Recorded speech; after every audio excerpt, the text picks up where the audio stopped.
জ্বর যেন পাল্লা দিয়ে বাজছে। রূপক নিজ হাতে স্যুপ বানিয়ে আনলো রূপার জন্য। সেই স্যুপ মুখে দিতেই রূপা বমি করে ভাসিয়ে দিল রত্নার সারা শরীর। হাসি মুখে রত্না রূপককে ধরে রাখলো। বমি করার পর রূপার শরীর ভীষণ হালকা হয়ে গেল। মাথার ভেতর বড্ড ফাঁকা ফাঁকা লাগছে।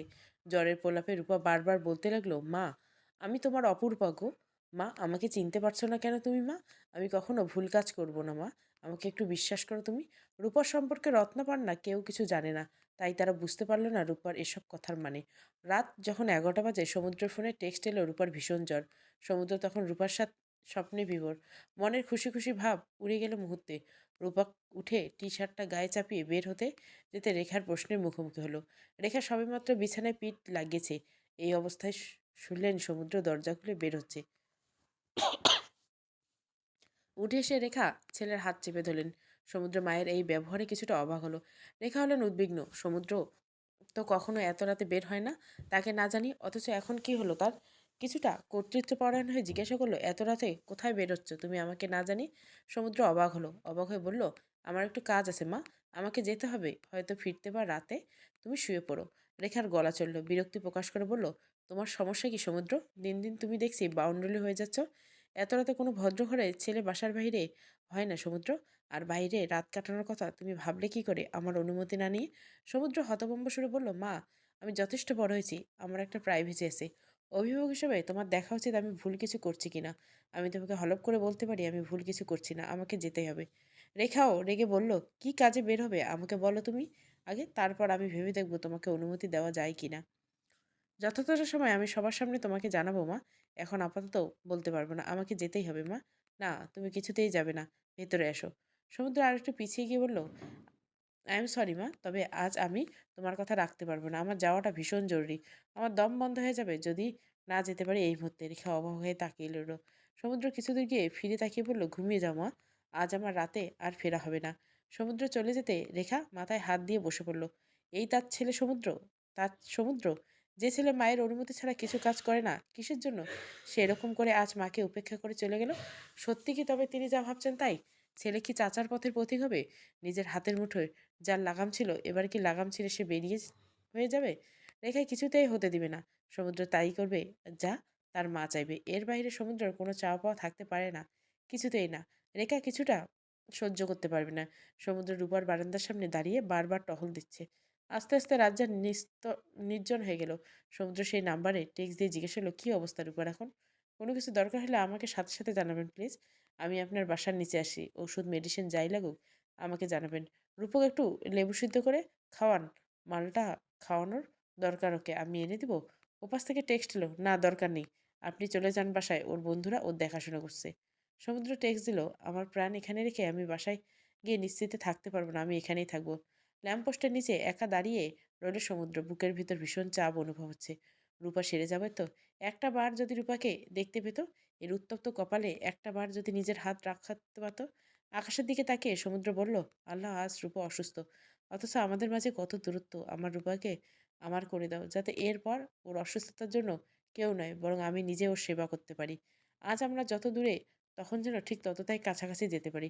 রূপক বারান্দায় এসে দাঁড়িয়ে চারিদিক তাকাতে তাকাতে গেল সমুদ্রকে।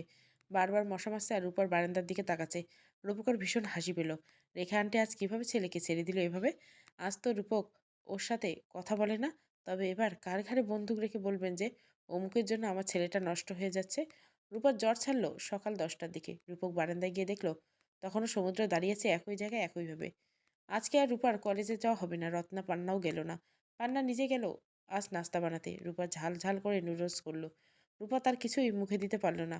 রূপা খাচ্ছে না দেখে রূপক বের হলো বাহিরে। রূপার জন্য কলা আর রুটি কিনতে গেল। কিছুটা দূরে ফলের দোকান আছে, সেখানে ফল কিনতে হবে। অন্যমনস্ক হয়ে বাইক চালাতে গিয়ে অ্যাক্সিডেন্ট ঘটিয়ে ফেলল। বাম পায়ের হাঁটুর চামড়া অনেকখানি উঠে গেছে। টপ টপ করে রক্ত পড়ছে। ডান হাতটা মুচকে গেছে, নাড়াতে পারছে না। রূপক বহু কষ্টে কলা, পাউরুটি, মালটা, আঙ্গুর নিয়ে বাসার সামনে গিয়ে দারোয়ানকে দিল। তারপর নিজে ডাক্তার দেখাতে গেল।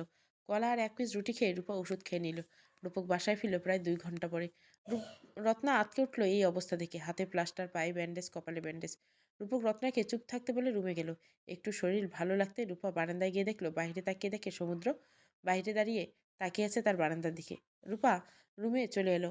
মনটা ভীষণ অস্থির হয়েছে। এরকম হচ্ছে কেন তার সাথে? সমুদ্র তো কোনো পাশ ছাড়ছে না তার। বিছানায় বসে রূপা উপরের দিকে তাকিয়ে রইল, মাথার উপর ফ্যান ঘুরছে। সেই সাথে ঘুরছে রূপার মন। কেন এরকম লাগছে? একবার রাগ হচ্ছে ভীষণ সবার উপর। ইচ্ছে করছে নিজেও ভুল পথে পা বাড়াই। যদি দোষ না করে দোষী হতে হয় তবে এবার দোষ করবেই সে। পরক্ষণে মন বলছে এই পথে যাওয়া যাবে না। রত্না রূপার পাশে এসে বলল, কি ভাবছিস এত? কি হয়েছে? তোরা আমাকে বলবি না? গেলি আবার এলি। আবার এরকম জ্বর বাঁধালে কিভাবে? কিছু হয়েছে বাড়িতে? রূপা থম মেরে বসে রইল। রত্না বলল, কাল রাতে অনেক প্রলাপ বকছিস, আমার কাছে একটু বল, কিসের এত কষ্ট তোর? রূপার মনে হলো এই মেয়েটা তার ভীষণ আপন, একে বলে সে কিছুটা হালকা হতে পারে। রত্নার কাছে সবটা খুলে বলল রূপা। অন্তরার কথা, অনামিকার কথা, মায়ের অসুস্থতার কথা। রত্না সব শুনে বলল, জানিস আমার বড় ফুপু এরকম করেছিল, তারপর ফুপু আর ফিরে আসেনি, এই দেখ। রত্না উঠে কয়েকটা পেপার নিয়ে এলো এই মাসের। রত্না রূপার পাশে বসে বলল, এখানে আমার দাদা ফুপুকে খোঁজাখুঁজি করছে। প্রতি মাসে 4টা দৈনিক পত্রিকায় নিখোঁজ সংবাদ ছাপানো হয়েছে। রূপা এক নজর তাকিয়ে দেখলো। পর মুহূর্তে চমকে উঠল রূপা। রত্নার হাত থেকে টান নিয়ে পত্রিকা নিয়ে এক নিঃশ্বাসে পড়তে লাগলো। মায়ের একটা অল্প বয়সী কালের ছবি। রূপা জানে এটা তার মা। দুই চোখ বেয়ে পানি পড়তে লাগলো রূপার। কাঁদতে কাঁদতে বলল, আমি চিনি ওনাকে, আমি চিনি রত্না। চমকে উঠল রত্না। তারপর চিৎকার করে দাদাকে ডেকে বলল, দাদা জলদি আয়, ফুপুর খোঁজ পাওয়া গেছে। রূপক বিছানায় হেলান দিয়ে বসেছিল। রত্নার কথা কানে যেতেই রূপকের সারা শরীর কেঁপে উঠল। ল্যাংচাতে চাংচাতে গিয়ে বলল, কই আমার ফুপু, কই কই পেলি খবর? রত্না বলল, রূপা নাকি ফুপুকে চেনে। রূপক গুমড়ে কাঁদতে কাঁদতে বলল, আমি চিনি ওনাকে রূপক দা, আমি ওনাকে ভীষণ ভালো করে চিনি, উনি আমার অনেক আপন। রূপার কাছে গিয়ে বলল, উনি কে হয় তোমার রূপা? আমার ফুপু এখন কোথায় আছে আমাকে একবার বলো, আমি এখনই যাব। পরক্ষণে রূপার মনে হলো বাবার অনুমতি না নিয়ে মায়ের পরিচয় এদের দিলে বাবা রাগ করবে। একবার বাবাকে জিজ্ঞাসা করে নেওয়া উচিত। অন্তরা আর রেশমা একা বাসায় আজ 3 দিন হলো। জুয়েল গ্রামের বাড়ি গিয়েছে। অন্তরা মনে মনে খুশি জোয়ার। জুয়েল রেশমাকে ডিভোর্স দেওয়ার সিদ্ধান্ত নিয়েছে, এই জন্য তার গ্রামে যাওয়া। জুয়েল বাড়ি গিয়ে বাবা মায়ের সাথে কথা বলল। জুয়েলের মা জমিলা মানে ভীষণ হিসেবি মানুষ।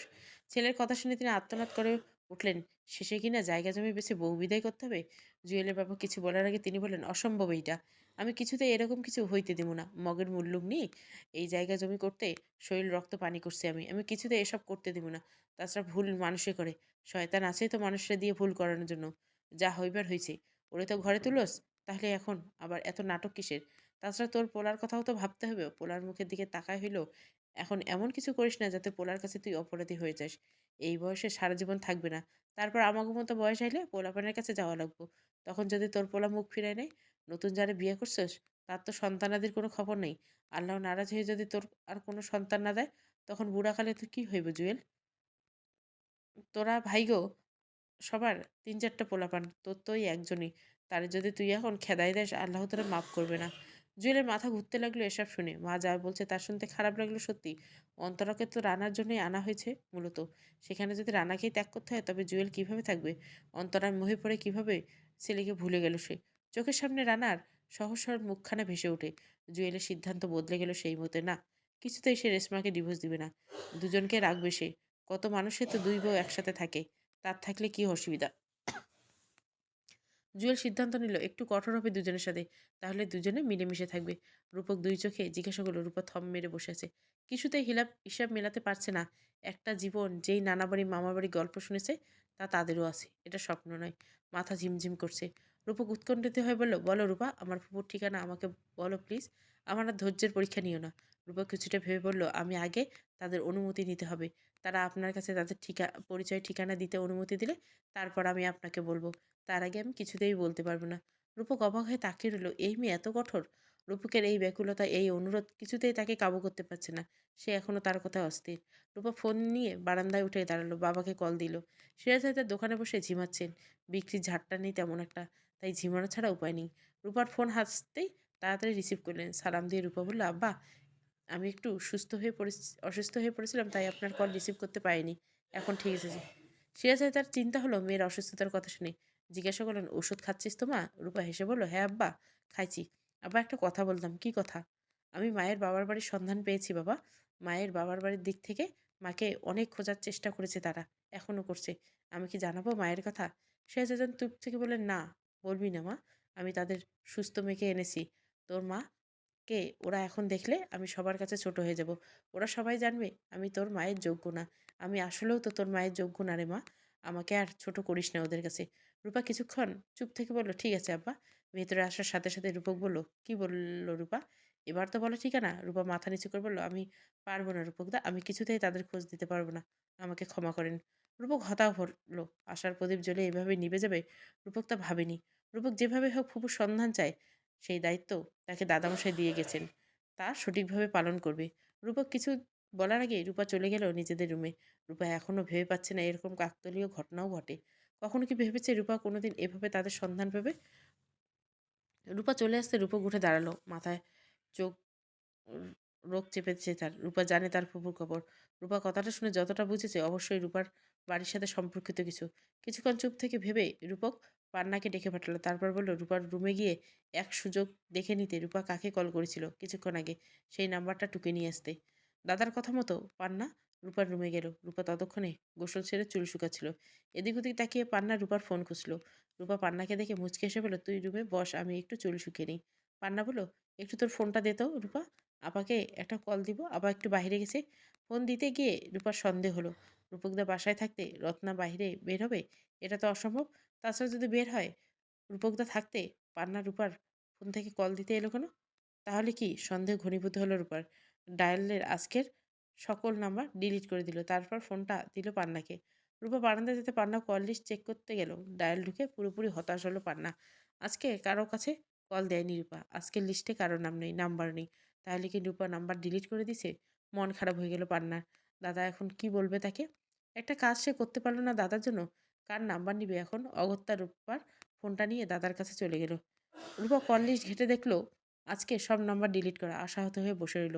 মাথার মধ্যে ঝড়ের বেগে হিসেব নিকেশ চলছে। হঠাৎ করে রূপকের ঠোঁটে হাসি ফুটে উঠল। পান্না দাদাকে হাসতে দেখে বলল, কি হলো দাদা? রূপক বলল, রূপা ভীষণ স্মার্ট বুঝলি, তবে আমিও ছেড়ে দেবার মানুষ না। কষ্ট হবে একটু আমার, তবে আমি ঠিক বের করে ফেলবো। এই দেখ, এখানে আজকের ছাড়া অন্য সব দিনের নাম্বার আছে। তার মানে এখানে এই নাম্বারগুলিতে আজকের রূপা কল দেয় নি। সিরিয়ালে সব নাম লিখে ফেলতো। পান্না লিখে নিল। রূপক এবার বলল, এই দেখ রূপার কন্ট্যাক্ট লিস্ট, অল্প কয়েকটা নাম্বার, ওর বাবার নাম্বার, ওর ফুপুর নাম্বার, রত্নার নাম্বার, আমার নাম্বার, এগুলো ওর মেসের মেয়েদের নাম্বার। আর দেখ, ওগুলো হচ্ছে ওর কলেজের ক্লাসের মেয়েদের নাম্বার। সবার নামের সাথে কলেজ লিখে আছে। ওর কল লিস্টে ওর বাবা আর ফুপু ছাড়া সবার নাম্বারের সাথে আছে, যাদের সাথে আজকের দিন ব্যতীত আগে কথা বলেছে। এবার বল, রূপা বাড়ি গেল, বাড়ি থেকে আসলো, ওর তো নিশ্চয় বাড়িতে কথা বলা হয়েছে। অন্তত ও যে এসেছে ঠিকঠাকভাবে অথবা অসুস্থ এসব তো জানানো ছিল কাউকে, তাহলে নিশ্চয় জানিয়েছে তাই না? কিন্তু দেখ ওর কল লিস্টে কোথাও কিন্তু বাড়ির নাম্বার, মানে তার মানে কি? এবার ভেবে বল, রূপা তো এই শহরে নতুন এসেছে, আর আমাদের বাসায় আগে অন্য কোথাও এর বেশি দিন থাকা হয়নি। তাছাড়া ওর এক্সপ্রেশন দেখে মনে হচ্ছে ফুপু ওর ভীষণ চেনা কেউ। ওর গ্রামে যেতে হবে আমার, সব রহস্য গ্রামে। পান্নার মাথা ঘুরতে লাগলো। আসলেই তো দাদার এক্সপ্লেন তো ঠিক। রূপা মুচকি এসে উত্তেজিত হলো। মুচকে যাওয়া পা নিয়ে উঠে দাঁড়াতে গিয়ে ব্যথা পেলে ভীষণভাবে, তবুও উঠলো। রূপার গ্রামের বাড়ির ঠিকানা জোগাড় করতে হবে এবার। পান্না বলে, দাদা রূপাদের বাড়ি কিভাবে খুঁজে পাবি? আমার তো মনে হয় না ওর ঠিকানা আমাদের দিবে। রূপক হেসে বলল, সেই ব্যবস্থা আমি করে নিব। ওর থেকে ঠিকানা নেওয়া লাগবে না। রূপক ফুরফুরে মনে উঠে গেল। ফোনে রূপার বাবা আর ফুপুর নাম্বার সেভ করে নিয়েছে। এবার আগামীকাল ওদের গ্রামে যাবে। জুয়েল গ্রাম থেকে বাসায় ফিরল যখন, তখন প্রকৃতির সন্ধ্যা নামি নামি করছে। সাজের মায়াবী আকাশে তাকিয়ে অন্তরা ভাবছে ভবিষ্যতের কথা। জুয়েল বলছে আজ ফিরবো। তারপর জুয়েল ফিরে এলো। শুধু ভালোবাসা আর ভালোবাসা থাকবে না দুজনের মধ্যে, তৃতীয় কেউ থাকবে না। অন্তরার দিবাস্বপ্ন বেশি সময় দেখার সুযোগ হলো না। হয়তো এই স্বপ্ন পূর্ণ হবে না বলে শুনতে পেল বাইরে রানার হুটোপুটি। এতক্ষণে অন্তরা তার রুমের জানলা দিয়ে তাকিয়ে দেখছিল আর ভাবছিল রান্নার জন্য মন খারাপ করবে ভীষণ। অন্তরা বাহিরে বের হতে দেখলো জুয়েল এসছে। ডাইনিং টেবিলে চেয়ারে বসে আছে। রেশমা জুয়েলের জন্য লেবুর শরবত করছে। অন্তরা কেমন যেন লাগলো এই দৃশ্য দেখে। বুকের ভিতরে চুরমার, অথবা মুখে রাজ্যের শিলীনতা। রেশমা গলায় মধু ঢেলে বলল, আব্বা আম্মা কেমন আছেন? ভাই ভাবি বড় আপা ওনাদের সবার অবস্থা কেমন? জুয়েল স্বাভাবিক স্বরে বলল, ভালো আছে সবাই। অন্তরা মন আর মানল না। সে যে পেছনে দাঁড়িয়ে আছে জুয়েল দেখেনি, রেশমা দেখেছে। রেশমা দেখেও না দেখার ভান করেছে, যাতে জুয়েল তার সাথে এরকম সহজভাবে কথা বলে। অন্তরা শুনুক ভালো করে যে সে যতই রূপসী হোক, অন্তরা রেশমার প্রতি জুয়েলের দুর্বলতা থাকবে। রেশমা আবারও জিজ্ঞাসা করলো, আব্বার কি এখনো শ্বাসের সমস্যা হয়? ইনহেলার নেন নাই এবার? জুয়েল জবাব দিল, মিছি আব্বার ইনহেলার মার জন্য শান্তিপূর্ণ জর্দা ছাড়া কি বাড়ি যাওয়া যায়? রেশমা হেসে বলল, আপনার মনে আছে একবার আম্মার জন্য শান্তিপুরে জর্দা নেন নাই, সেইবার আম্মার সে কি রাগ আপনার উপরে। জুয়েল হেসে বলল, সেবার মায়ের জন্য জর্দা নিতে ভুলে যাওয়ায় 2 দিন তিনি ছেলের সাথে রাগ করে কথা বলেননি। পরে জুয়েল ঢাকায় এসে এক বন্ধুকে দিয়ে 10টা জর্দা পাঠায়। অন্তরা হাত পা কেমন অসাড় হয়ে এলো। অন্তরার মন কু ডাকতে লাগলো। ধীর পায়ে অন্তরা রুমের দিকে এগিয়ে গেল। জুয়েল রুমে এলো বেশ কিছুক্ষণ পর। অন্তরা মন ততক্ষণে বিমর্ষ। গায়ের কাপড় পাল্টে জুয়েল বলল, কি হয়েছে, এভাবে বসে আছে কেন? অন্তরা জবাব দিল, এমনি ভালো লাগছে না। জুয়েল বিরক্ত হলো। বাসায় এসেছে কোথায় অন্তরা আনন্দে জল করবে তা না, মন মরা হয়ে বসে আছে। অথচ রেশমা কেমন স্বতঃস্ফূর্ত হয়ে আছে, কথা বলছে। বিরক্ত হয়ে বলল, বাসায় আসলাম কোথায় খুশি হয়ে কথা কইবে তা না, এমনিভাবে কথা কইছ যেন তোমারে 3 দিন খাইতে দেয়নি। অন্তরের ভীষণ রাগ হলো। একে তো তাকে প্রতিনিয়ত ঠকানো হচ্ছে, তার উপর আবার উল্টো রাগ দেখাচ্ছে। রেগে গিয়ে অন্তরা বলল, হাসি মুখে কথা বলার মানুষের তো অভাব নেই, আমি না বললেও চলবে। কে জানে, কোনো জুয়েলের মেজাজ বিগড়ে গেল। হয়তো বাড়ির সামনে মায়ের ব্রেন ওয়াশ করা এসে রেশমার আন্তরিকতা, অন্তরার গোমরা মুখ, সব মিলে অন্তত কঠোর স্বরে জবাবে জুয়েল বলল, সোজা কথা সোজাভাবে বলতে পারো না নাকি? দিন দিন ব্যবহার এত বাজে হচ্ছে কেন? বাসায় ঢুকতে তো মধুর ব্যবহার দিয়ে তোমার প্রাণ জুড়িয়ে দিয়েছে একজন, আমার ব্যবহার এই জন্যই এখন খারাপ লাগবে। জুয়েলের কি হলো কে জানে, অন্তরা হাত মুচকে ধরে বলল, 3 দিন পাংখা গাজাইছে না নাকি? এতদিন নরম ব্যবহার করেছি দেখে ভাবছো আমারে হাতের মুঠোয় করে নাচাবি? এসব স্বপ্ন দেখে থাকলে ভুলে যাইও। আর একটা কথা মন দিয়ে শুনে রাখো, যারা ইঙ্গিত করে এসব কইতেছ তার সাথে থাকতে হইব। আমি কোনো কোটিপতি না যে টাকা পয়সা খরচা কইরা বড় বউ বিদায় দিব। বিয়ে হয়েছে, এতদিন হয়েছে, এখন একটু সুখবর শোনাইতে পারলা না, তার উপর আবার চ্যাটাং চ্যাটাং কথা। জুয়েল ভেবেছিল আস্তে ধীরে অন্তরাকে শান্ত মাথায় বুঝিয়ে বলবে সবটা, কিন্তু হঠাৎ কি হলো বুঝতে পারল না। হুট করে মাথা গরম করে উল্টোপাল্টা কথা বলতে লাগলো, যার ফলস্বরূপ অন্তরা এসব বলে ফেললো। অন্তরা মনে মনে বুকের উপর কেউ একটা 10 মিনিট পাথর তুলে দিছে। এ কোন রূপ দেখছে সে জুয়েলের? এই তার ভালোবাসার মানুষ? অন্তরা কাঁদলো না। সবার জন্য চোখের জল ফেলতে নেই, বিশেষ করে যারা এর মূল্য জানে না। জুয়েল রাগান্বিত হয়ে রুম থেকে বের হয়ে গেল। অন্তরা রুমে বসে রইল। রাতটা এভাবেই কেটে গেল। জুয়েল রুমে আসেনি রাগ করে, অন্তরাও ডাকেনি জুয়েলকে। পরদিন কাক ভোরে অন্তরা উঠে বের হয়ে গেল একটা ছোট্ট চিরকুটলিকে। জুয়েল তখন ফ্লোরে একপাশে শুয়ে আছে, রেশমা ছেলেকে নিয়ে অন্যখানে। অফিস যাওয়ার জন্য রেডি হতে জুয়েল রুমে গিয়ে দেখে অন্তরা নেই। একটু অবাক হলো জুয়েল, অন্তরা কোথায় গেল? বিছানার উপর ছোট্ট একটা কাগজ ভাঁজ করে রাখা। জুয়েল খুলে দেখলো লেখা, ভালোবাসা ছাড়া কোনো কিছু চাই না তোমার কাছে। যতদিন আমার জন্য ভালোবাসা ছিল ততদিন তুমি একান্তই আমার ছিলে। আজ ভালোবাসা ভাগ হয়ে গেছে, আজ তুমিও তাই আমার নেই। ভাগ করে তো আর ভালোবাসিনি, তাই ভাগের সংসার করতে পারলাম না, ক্ষমা করে দিও। ভালো থেকে স্ত্রী সন্তান নিয়ে। জুয়েল বিরক্ত হয়ে বলল, যত সব নাটক। 2 দিন ঠিক ফিরে আসবে। কাউকে কিছু না বলে জুয়েল চলে গেল অফিসে। অন্তরা বাড়ির উদ্দেশ্যে বের হলো। এটুকু বুঝেছে অন্তরা, এই নির্মম পৃথিবীতে বাবা মা ছাড়া কেউ নেই স্বার্থহীনভাবে ভালোবাসার। পরদিন খুব সকালে স্টেশনে গিয়ে রূপক বাসের খোঁজ নিয়ে জিজ্ঞাসা করলো, রূপা সেদিন কোন জায়গায় টিকিট কেটেছে? এক সুন্দরী মেয়ে ট্রাভেলিং করলে সবাই একটু বেশি মনোযোগ দেয়, তেমন অপরূপার কথা কাউন্টারে বসা ছেলেটার মনে ছিল। রূপক জিজ্ঞাসা করতে একটু ভেবে বলে দেয়, রূপক ওর টিকিট কেটে অপেক্ষা করে বাসে। কিছুক্ষণ পর বাস এলো। নিজের সিট খুঁজতে গিয়ে এগিয়ে গিয়ে দেখে তার সিটে একটা মেয়ে বসে আছে, ওড়না দিয়ে মুখ ঢাকা। রূপক গলা খাঁকড়ে দিয়ে বলল, ওই সিটটা আমার। অন্তরা উঠে বের হয়ে দাঁড়িয়ে রূপককে ভেতরে যাওয়ার জায়গা দিল। নিজের সিটে বসতে গিয়ে রূপক থমকে দাঁড়ালো, তারপর বলল, আপনার মনে হয় জানলার পাশে সিট পছন্দ, তাহলে আপনি বসতে পারেন। অন্তরা কথা বাড়াল না, বসে পড়লো আগের জায়গায় ধপ করে। রূপক কিছুক্ষণ তাকিয়ে রইল সেদিকে। কিছুক্ষণ পর ব্যাগ থেকে একটা জয়ট্রিপ ওষুধ বের করলো, পানির বোতল এগিয়ে দিয়ে বলল, আপনার মনে হয় বমির সমস্যা আছে বাসে উঠলে, এখান থেকে একটা ওষুধ খেয়ে নিন, তাহলে ভালো লাগবে। অন্তরা আসলে ভীষণ খারাপ লাগছিল, তাই দ্বিধা করেনি। রূপকের থেকে ওষুধটা নিয়ে খেয়ে নিল। অন্তরা মুখ ঢেকে রাখতে চাইছে দেখে রূপক অন্তরার ওষুধ খাওয়ার সময় অন্যদিকে তাকিয়ে রইল। অনেকক্ষণ পর বাস চলতে লাগলো। সারা রাত না ঘুমানোয় অন্তরা ঘুমিয়ে গেল। রূপক কিছুটা দূরত্ব রেখে বসলো। হাতে থাকা পেপারটা আবার মনোযোগ দিয়ে পড়তে লাগলো। বুকের মধ্যে অস্থিরতা, পাবে তো শেষ পর্যন্ত ফুপুকে? দেরি হয়ে যাবে না তো? কোনো অসুবিধা হবে না তো? দাদা যে দায়িত্ব দিয়ে গেছেন তা পালন করতে পারবে তো? বেশ অনেকক্ষণ বাদ চলার পর অন্তরার ঘুম ভেঙে গেল হঠাৎ করে। আচমকা অন্তরা ভেবে পেল না সে কোথায় যা কোথায় যাচ্ছে, কোথায়? ধর্মনি উঠে বসলো, কোথায় যাচ্ছি আমি, কোথায় যাচ্ছি? রূপক অন্তরার দিকে তাকিয়ে বলতে গিয়ে থেমে গেল, এ কাকে দেখছে সে? এ তো রূপা বসে আছে কেন? একই রকম নাক চোখ বিড় করে রূপক বলল, রূপা তুমি?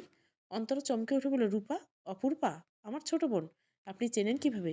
রূপক হাসি পেল, সেই সাথে স্বস্তি লাগলো। যাক বাবা, এবার আর চিন্তা নেই, রূপার বোনকে পাওয়া গেছে। তখন ফুপুকে বের করাটা টাফ হবে না। রূপা যেহেতু চেনে, রূপার বোনও ফুপুকে চিনবে। তুমি অপরূপা, পর্ব 11।